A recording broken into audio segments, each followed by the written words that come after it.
everybody, welcome back to Myammee TV. Today, you guys, we are reviewing episode number 3 of Toya and Tiny's Friends and Family Hustle, which comes on every Monday at 9 o'clock on VH1. But before I jump into that, you see the shirt. I know you do. As of right now, you're watching this. I have no idea what has happened, but this shirt for me stands for Myammee. Like the city Miami, of course, you know. But the city of Myammee, it stands for FAMU, my alumni school. Because he's from Miami. He went to FAMU just like I did. So this is just you know, that's all I can say is, you know. And of course, hopefully you're watching this and hopefully he is governor. But shout out to Andrew Gillum and everybody on the team. However, let's jump into this review. But before we jump into this review, make sure you guys thumbs up as I'm talking. If you hear something that you love, thumbs up. Let YouTube know, let me know that you are enjoying my content, you guys. I want to know that. And make sure you're subscribed. Make sure you hit that notification bell, because that bell will let you know when I upload at any time of the week. So let's jump into the review. Further ado with the review. Bye. So you guys, for this episode, it opens up with Tiny and her son King. So she picks him up from the school and they're just driving, doing a normal mommy car drive with her son. And of course, every mom, I know I'm an auntie, so sometimes I ask my nephew as well some of the questions, not about the sex stuff, but I do ask him about a girlfriend. So this is not unnormal for a mom pick her son up and talk about this type of stuff, right? So she asks King about, do you have a girlfriend? He's like, nah, like she cool, like we straight. He is just so, he's something. And what made me really laugh was that she was like, are you sexually active? And he was like, do you want the truth or you want the lie? And I feel like he heard that from T.I. He heard that from somewhere. Because ain't no 14-year-old talking about, do you want to hear the truth or the lie? But that was just a cute conversation for them to have. And then it flashes over to them going to a restaurant. So it was T.I., Tiny, and King at the restaurant. Of course, the little girl was there as well. And that was their way of communicating as a family because they don't stay under the same house. And I thought it was a good idea as a co-parenting meetup.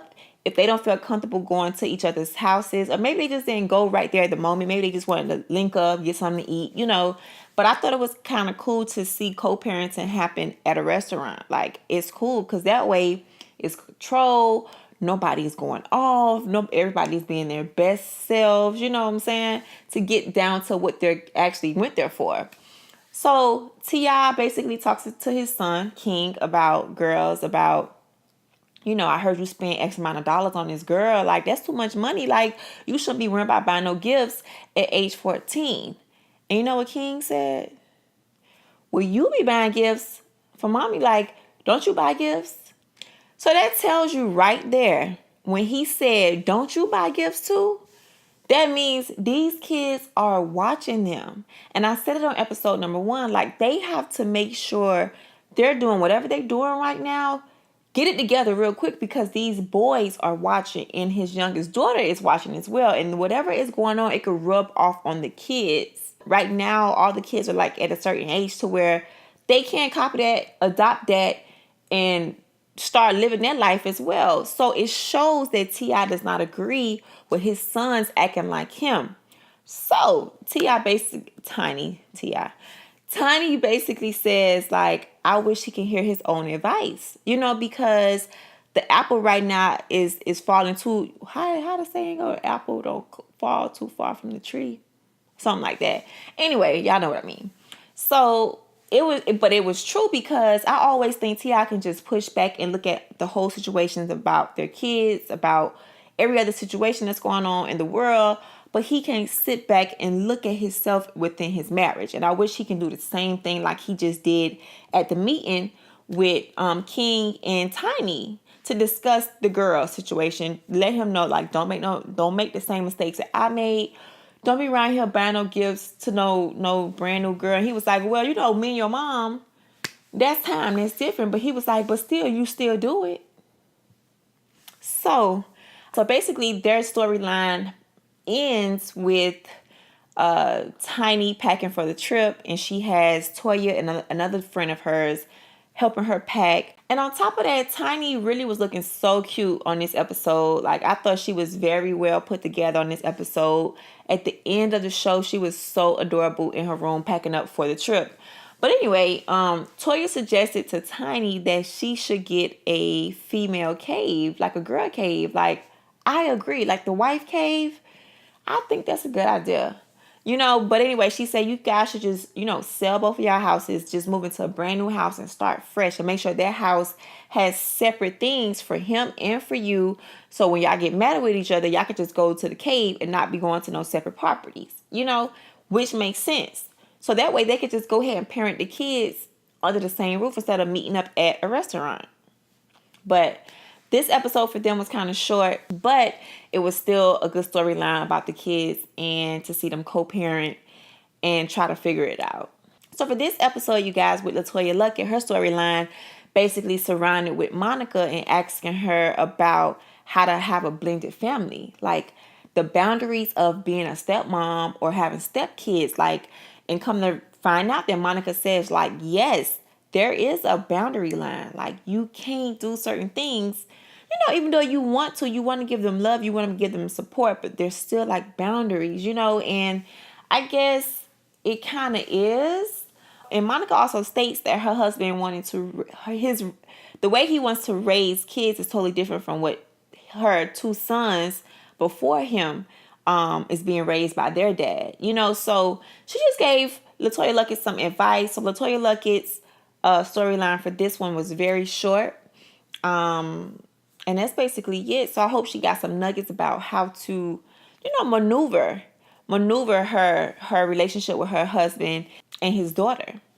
So Monica's storyline for this episode, you guys, we get to meet her husband Shannon on film, on the camera and at the party and just being there as a support system with, being a dad and whatever the case is. And we also find out that he was in a scary car crash, like a crazy crash where doctors said that he shouldn't have made it. And the only reason why he made it was because he is an athlete, because the way he trains. And I didn't know that. I don't remember if I remember reading that or seeing that. But when I saw it, I was like, I don't remember this. But that was a blessing. To know that you work out so much, you have protected your body being in this accident. And normally somebody who gets in this same accident passes away.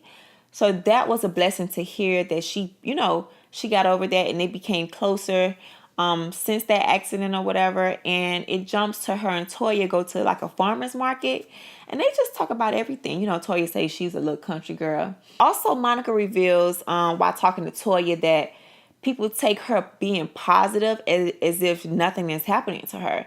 My thing is, people always take, just because you're positive and just because you're strong and just because you try to keep a level head that you're Mrs. Perfect or you're not going through things. And that's not true because we choose, I'm one of those people, I try to choose my best no matter what I'm going through, no matter what I'm facing. I try my best for that people around me won't even know what's going on unless I tell them. Because at the end of the day, you guys, whatever is going on, that's between you and your husband or you and God and your husband or just you and God if you're single. You have to figure that thing out or deal with it in whatever way that you choose to deal with it. I don't care if you use a therapist, a friend, alone time, whatever it takes for you to get on your positive vibe and your peace mode. So I agree with her with that because people do assume just because you choose a positive route, and they have to remember you choose the positive route. You don't have to do the positive route. It's just you choose to because, as she said, you choose the negative way. It ain't gonna do nothing but add extra stress to you. So I'm with her, and then she also talked about at the farmer's market with Toya is that when people cross her, she treats them as if they don't exist. And I have to agree with that one, you guys. I don't know if you guys agree with that, but for me, I'm so loyal, and no, I'm not perfect, but I'm so loyal. And if you hurt me and you dag me and it's not about not forgiving, but it's just about you forgive, you just cannot forget. But at the same time, I'm not crazy to allow that to happen again. You know what I'm saying? So, I had to agree with her and do my little, yes, honey, I feel you, because when somebody crossed me and they hurt me to the core, there's no coming back from that because you showed me your true colors. Now, some people may say, you don't believe in second chances. At this time in my life, I just feel like there's too much information out here. There's too much wisdom out here right now. There's too much access to wisdom, like i.e. Google and YouTube, for you to understand how to treat people and how not to treat people. So, yeah.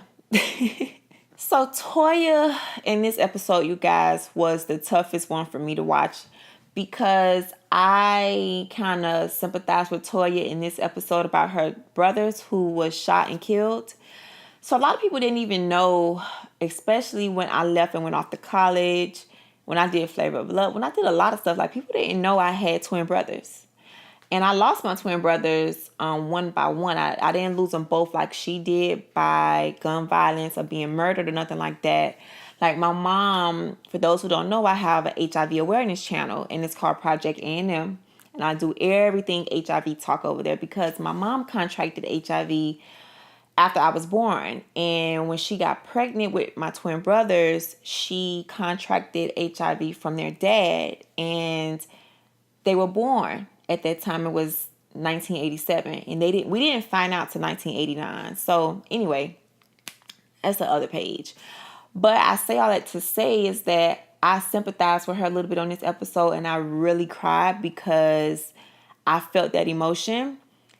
Because I try to be like the strongest person, and being in my family and talking about HIV in the 90s was very hard. So I had to bottle that up. Nobody didn't know about none of this. And even friends that I met in college didn't even know I had brothers because it was so hard for me to talk about. Because one passed away at age 5, another one passed away at age 9.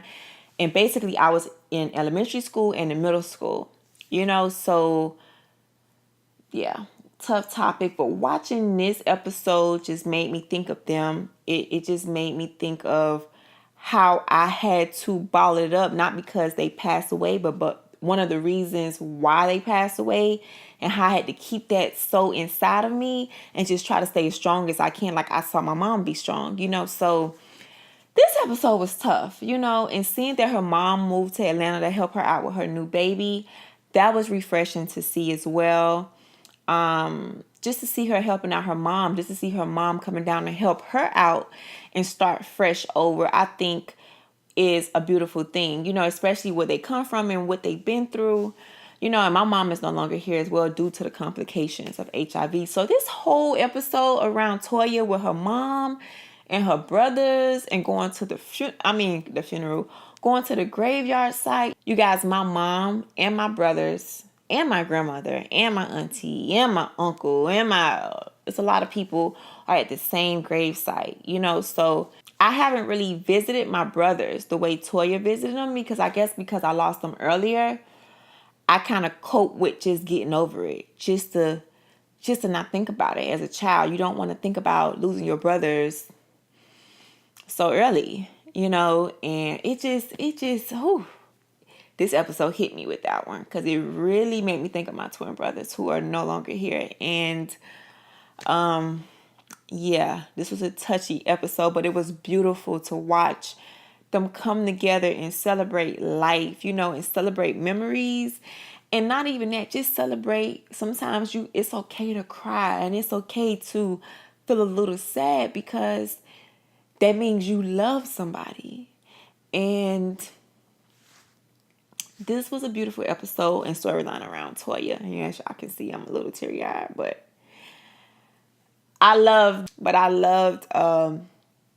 this storyline and how they showed it with Toya and how they edited it up. It was good, and I thank her for sharing that because she didn't have to share that part. Yeah. It was good. Okay, you guys, so my tears have dried up a little bit.